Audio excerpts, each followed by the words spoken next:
ضروری بالوں کے لیے میں نے خود آزمایا۔ خواتین کو یہ اس وقت مسئلہ اتنا زیادہ ہے کہ اس کی وجہ سے کئی رشتے، اس کی وجہ سے طلاقیں اور اس کی وجہ سے کئی واقعات ہوئے۔ یہ مسئلہ خواتین کا اتنا زیادہ ہے، اتنا زیادہ ہے۔ اس کے اسباب سر سے چادر کا ہٹنا،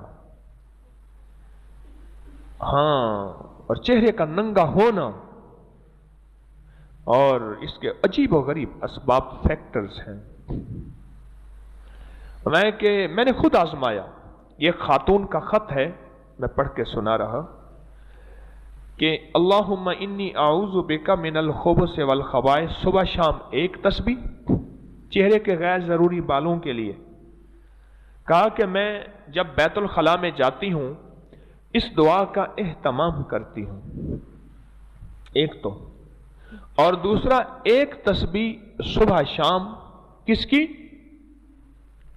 بیت الخلاء کی دعا کی۔ اور میں کہ جب میں آئینہ دیکھتے ہوئے بسم اللہ ماشاء اللہ لا قوت الا باللہ، میں نے یہ مسلسل پڑھا آئینہ دیکھتے ہوئے، بسم اللہ ماشاء اللہ لا قوت الا باللہ۔ یہ مسنون دعا ہے اور قرآنی دعا ہے۔ اصل میں یہ قرآنی دعا ہے، ماشاء اللہ لا قوت الا باللہ، یہ قرآنی دعا ہے۔ کہنے لگے میں نے یہ اعمال کیے، میرے بال بہت کم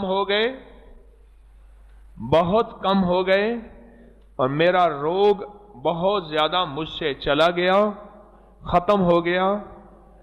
کتنے لوگوں نے مجھے بتایا، خواتین نے، کہ وہ باقاعدہ روزانہ شیو کرتی ہیں، باقاعدہ شیو کرتی ہیں۔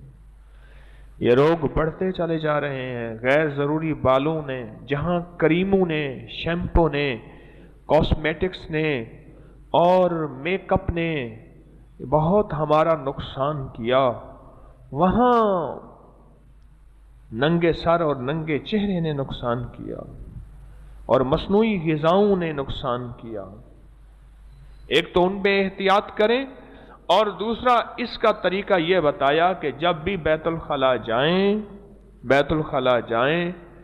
تو بیت الخلاء جاتے ہوئے دعا بیت الخلاء کی پڑھیں، اور ایک تسبیح صبح شام بیت الخلاء کی دعا اس غیر ضروری بالوں کی نیت سے پڑھیں،